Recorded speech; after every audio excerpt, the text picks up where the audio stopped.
What's up guys, I'm back like I never left. In this video we're going to be talking about the major events that could potentially move this stock market for next week. There's going to be a lot of volatility coming up next week, so I'm going to go over exactly what to look for. I'm going to also go over Hyliion stock, what to expect. There's going to be a potential bounce.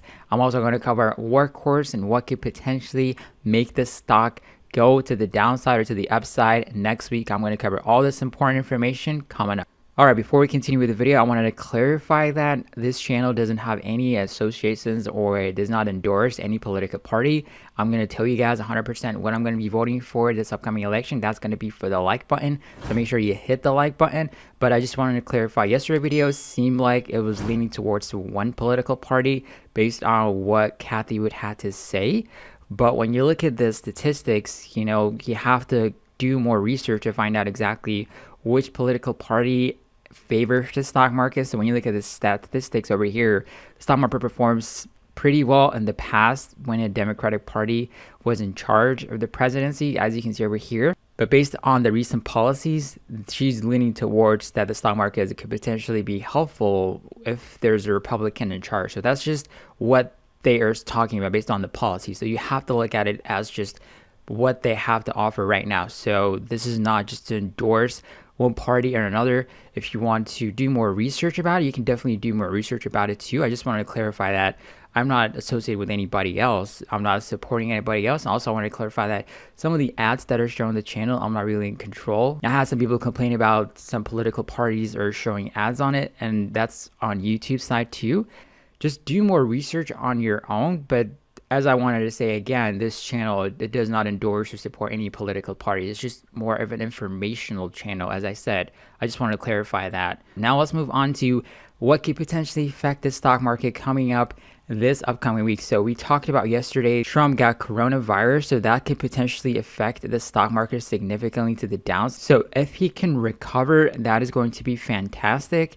And if you see any progress, him actually going out there doing speeches and things like that, that's going to help it out. But however, if he contracts the virus to other staff members, we have some governors actually caught, some of the Senate members actually caught the COVID virus. So that is not really a good thing to see at, to look at. So depending upon how the virus spreads within the staff members, within the leaders of the White House, that is not going to be good for the stock market, because the stock market can definitely react to the downside. We also have the stimulus package that can potentially be passed this upcoming week. So if that gets paused or if that does not go through, the stock market also can potentially go to the downside.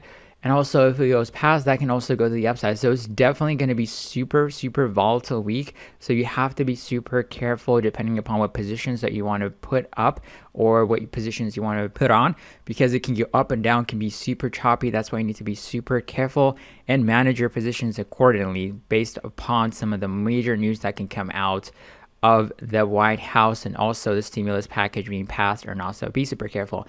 Now let's talk about Workhorse stock first. So Workhorse stock could potentially see a huge volatility coming up as we edge closer to October and November and December, because we are edging closer to the elections too, and the stock market is becoming super volatile by itself. We can cover that, some of the insiders have been selling the past few days, but that's not really going to affect the stock price significantly because they still own a lot of shares, and we have ARK Invest that's continuously buying it. So that's not going to affect it, because when an institution like ARK buys, like they don't just buy like 5,000 shares, like they buy a lot of shares. And some of the insiders, they're only selling like 50,000 shares, and ARK is buying a lot of shares continuously. So that is a good thing to know, that even though they sell, we have people that are constantly buying the stock up, so we don't have to worry.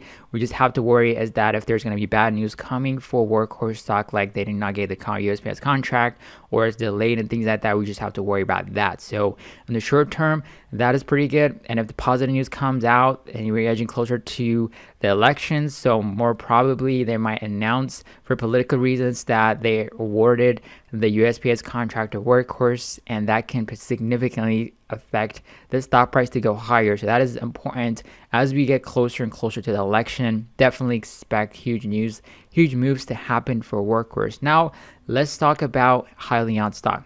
cover Hyliion stock and the ticker symbol change. One of the important things I want to cover is that a lot of people didn't get the opportunity to buy or sell, add to their position or sell out of the positions because the ticker symbol changed, and some of the brokerage accounts did not allow people to even buy and sell it. For example, Webull didn't have this ticker symbol available. Even though the ticker symbol changed, people are not allowed to buy and sell it, and it was saying that it's untradable. And we have other people also have their shares locked. They're not able to do anything with it. So that definitely affects the volume of this specific ticker. So on Monday, when things actually normalize, that can definitely change the amount of people that are buying and selling it, and that is going to specifically increase the volume, and that is going to increase some of the volatility at the same time too. So there's been a lot of selling pressure for the past 3 days continuously. We've been going to the downside.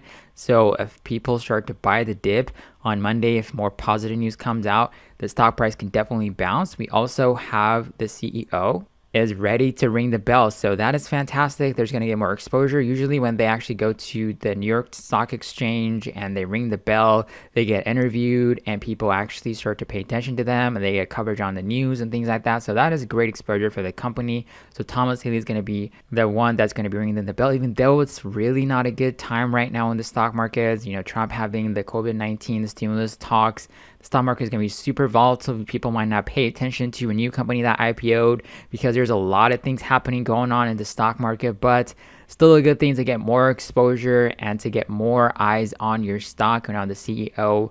So that can definitely help the stock to spike up higher. So that is one of the things that we need to pay attention to for this upcoming week, but definitely going to expect a significant move for definitely for the overall stock market too, and also for Hyliion stock. So the support area we're looking at is could potentially sell off to the downside. It can go to below $33, and the high that it can go for some miracle reasons, if it can definitely, we have more positive news, the stock market, the stimulus gets passed and things like that, we can definitely see a high, the 52-week high breakout above the $60 area. So that's going to be the best case scenarios and the worst case scenario for this upcoming stock price action that could potentially happen on Hyliion stock. So definitely be prepared. If you're somebody that's holding options, unfortunately, those are time-ticking bombs. So you have to be super careful, specifically if they're going to expire this next upcoming week. Definitely have a plan if you're going to be cutting your losses or even doubling down or what you're going to do. Just make sure you have a solid plan, because definitely is going to be risky holding those weekly options, especially if you're invested on these upcoming week options. So watch out for that. That's going to be it for this video. If you have any questions or any comments, make sure you drop in the comment section below. If you want to join the Discord, support the channel, there's going to be links available in the description box below. But I catch you guys on tomorrow's video. Have a wonderful day.